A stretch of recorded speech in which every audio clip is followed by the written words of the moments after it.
A researcher places a grape on a tray. The parrot sees it. He wants it. She slides the tray away. He waits. She places a better reward, a walnut, his favorite, in a separate location he cannot currently access. He continues waiting. 5 minutes pass. He is still waiting. 10 minutes. He is still waiting. 15 minutes later, 15 minutes after the grape disappeared, access to the walnut is granted. He walks to it and eats it. He waited 15 minutes for a reward he could not see, in a location he could not access, for a food item he could not currently detect by smell or sight. The question the researchers were asking is one of the most contested questions in animal cognition. Did he know the walnut was coming? Or was he just waiting? Those are not the same thing. And the difference between them is the difference between an animal that lives in the present and an animal that thinks about the future. Before we get to what parrots can do, we need to understand what future planning actually requires. Because the bar's higher than most people realize. Thinking about the future, genuinely, cognitively, in the way that distinguishes planning from habit, requires several things happening simultaneously. First, mental representation of a future state. Not just a learned association between a stimulus and a reward. An actual internal representation of something that does not currently exist in the animal's sensory environment. Second, self-control. The ability to suppress an immediate impulse in favor of a better outcome later. The present reward must be resisted. The future reward must be held in mind as more valuable, despite being absent. Third, flexibility. The behavior must not be a fixed instinct or a trained response. It must adapt to changing conditions, new situations, and novel configurations of the problem. These three requirements are why the question of animal future planning has been so contested for so long. It is easy to design tests that look like they're measuring future planning, but are actually measuring something simpler: learned associations, conditioned responses, high object value, that drives approach behavior regardless of future intent. The harder question, does the animal hold a mental representation of a future state it cannot currently perceive? Is the one researchers have been trying to answer for 20 years. And parrots have been at the center of some of the most important attempts to answer it. Most people have heard of the marshmallow test. A child sits in a room with one marshmallow in front of them. A researcher tells the child, "If you wait until I come back, you can have 2 marshmallows." Then, the researcher leaves. The child's ability to wait, to resist the immediate marshmallow in favor of the future 2, is a measure of what psychologists call delay of gratification.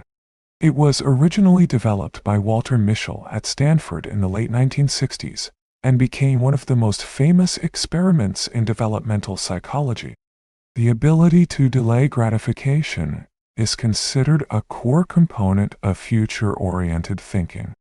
You cannot wait for a better future reward unless you have some representation of that future reward as real and attainable.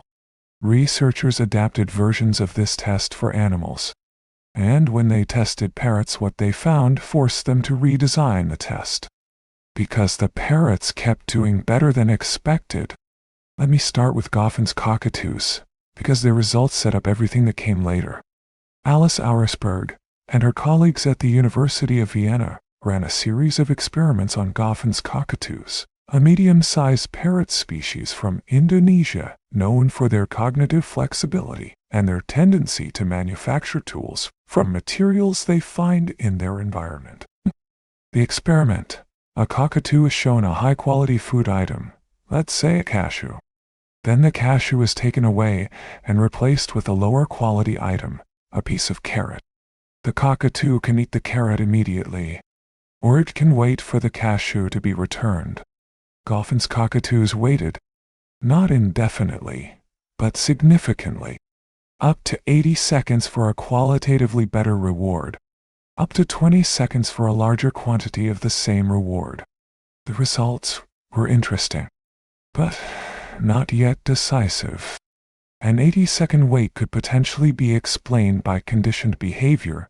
The bird learned that waiting produces better outcomes and applied that learning. That is not the same as representing a specific future reward. So the researchers made the test harder. They ran an exchange paradigm. The bird receives a low-value item and can trade it with a researcher for a higher-value item. This requires the bird to hold on to something they could consume right now, to inhibit the impulse to eat, in order to participate in a future exchange. The cockatoos did this too, and they discriminated between situations where waiting was worth it and situations where it wasn't. This is where it starts to become interesting, because an animal that can assess whether a particular wait is worth the cost, that is doing something more than following a rule. That is making a calculation about the future. Now we come to Griffin. Griffin is the African gray parrot at Harvard's psychology department, who appears throughout the series. He passed the 4-cup inference task. He demonstrated probabilistic reasoning. He learned from losing a bet. In 2022, Pepperberg and her colleague Rosenberger published findings on Griffin's performance in a delayed gratification task. The design built on previous work, but pushed the parameters in a specific direction. They wanted to know what Griffin would do when the better reward was not just delayed, but completely invisible. Here is the task. Griffin is shown a lower quality food item, available to eat right now. He is also shown briefly that a higher quality food item exists, his preferred food, a walnut. The walnut is then placed out of sight and out of reach. Griffin cannot see the walnut, cannot smell it effectively, cannot access it. It is simply known to exist somewhere if he waits. Griffin waited 15 minutes. 15 minutes for a reward he could not currently perceive, in a context where the lower quality food was sitting right in front of him. The previous record for parrot delay of gratification under comparable conditions had been significantly shorter. But here is what makes this result more than just a patient's record. Griffin performed better when the lower quality reward was replaced by a token, a non-food object that could be exchanged for the better reward later. When the thing in front of him was clearly not food, it was easier for him to wait for the thing that was. This mirrors almost exactly what has been found in studies of human children. Young children also wait longer when the immediate temptation is replaced by an abstract representation rather than the actual reward. The presence of the immediate food drives the impulse. Remove the food, introduce an abstraction, and the future orientation becomes easier to maintain. Griffin's behavior was not just similar to children's behavior. It followed the same pattern for what appear to be the same reasons. The future planning question goes beyond delay of gratification. A separate line of research looked at something called safekeeping behavior, the tendency to hold onto a tool after using it, because you anticipate needing it again in the near future. This is a subtle but important test. Safekeeping is not a trained behavior in any of these species. They do not naturally carry tools around as a habit. If a parrot uses a stick to retrieve food, and then keeps the stick, walks away holding it rather than dropping it, that suggests some representation of future need. Auersperg and her colleagues tested Griffin's cockatoos on exactly this. The setup: an apparatus with 5 separate reward locations. Each one could only be accessed with a stick tool. The bird uses the tool to access reward 1. Now, does it keep the tool for reward 2? Or does it drop it? 6 out of 8 Griffin's cockatoos kept the tool between foraging instances. They held it with their foot. They trapped it between their foot and the surface. They carried it to the next location. The behavior was significantly more frequent when dropping the tool was costly, when the apparatus was high above the ground, where a dropped tool would be difficult to retrieve. The birds were, in some sense, calculating. How much will it cost me to drop this? Is it worth holding on to? That calculation requires representing a future need. It is not instinct. Griffin's cockatoos do not carry tools as a species behavior in the wild. The safekeeping emerged from the cognitive demands of the specific situation. I want to be precise here, because the debate about animal future planning is genuinely complex, and the honest position is not as clean as parrots can plan for the future. The specific claim that most researchers are careful to make is more limited. They say, parrots demonstrate self-control, delay of gratification, and behavioral flexibility that is consistent with future-oriented cognition. What remains genuinely debated? Whether these behaviors require episodic foresight, the specific ability to mentally project oneself into a future scenario, to experience a kind of mental time travel. Episodic foresight is the most sophisticated form of future planning. It is what allows a human to not just know that they will be hungry tomorrow, but to imagine tomorrow's hunger from the inside, to feel it in some anticipatory way, and to act on that imagined future state. Whether any non-human animal has episodic foresight in this full sense is contested. The behavioral evidence points toward something, but the mechanism behind the behavior, what is actually happening in the animal's nervous system when it waits for a future reward, is not yet accessible. Matthias Osvath, the cognitive biologist at Lund University who designed the original future planning tests for great apes, makes a distinction that I find clarifying. He says, the question is not whether the animal imagines the future the way we do. The question is whether the animal's behavior requires some representation of a future state that is not currently present in its environment. By that standard, the behavioral standard, parrots qualify.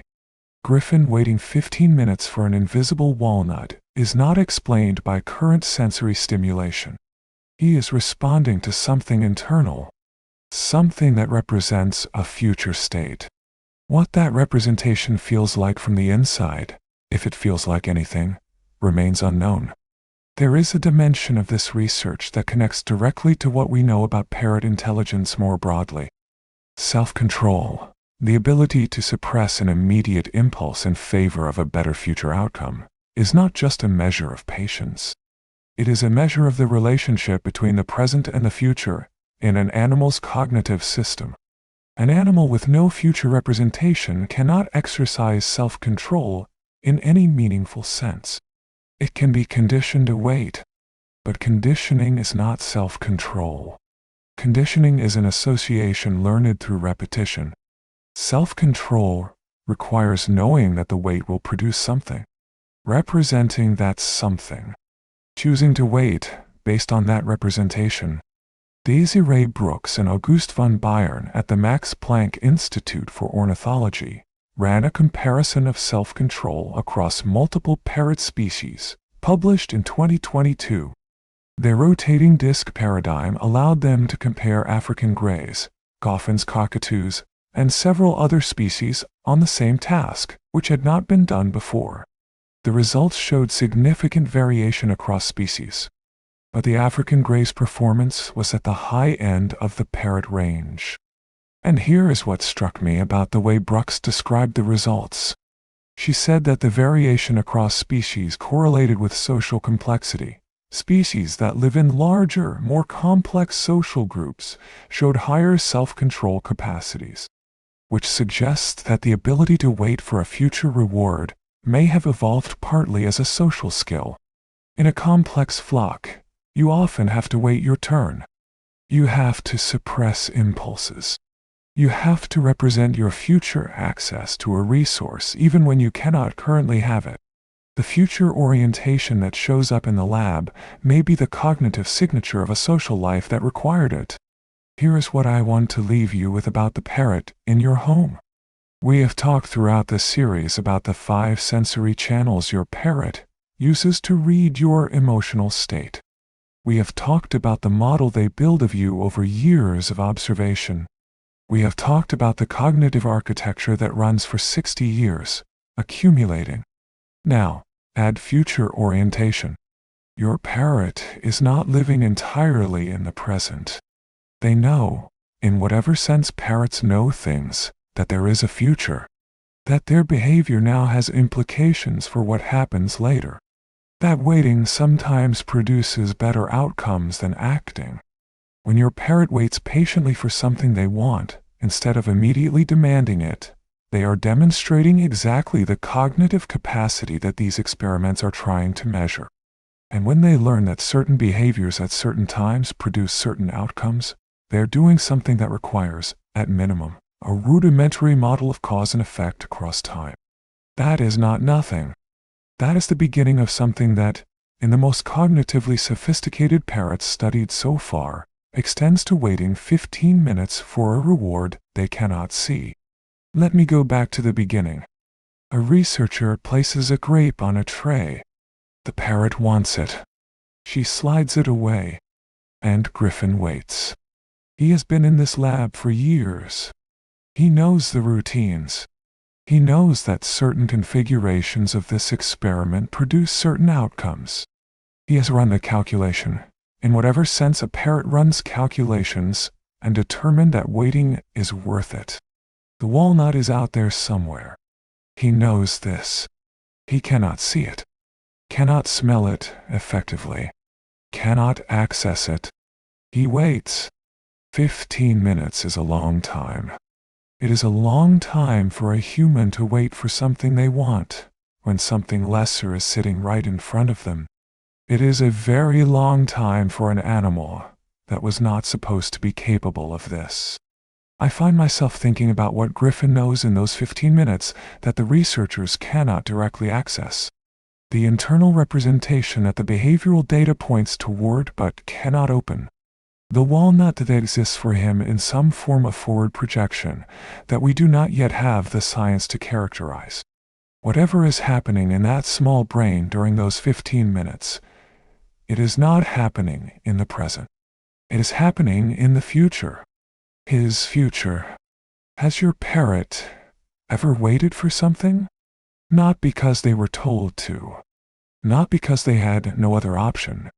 But because they seem to understand that waiting would produce a better outcome? I want to know what that looked like. What they did while they waited. Whether they watched you. Whether they found ways to distract themselves. Drop it in the comments. I read every single one. And here's the question I keep turning over.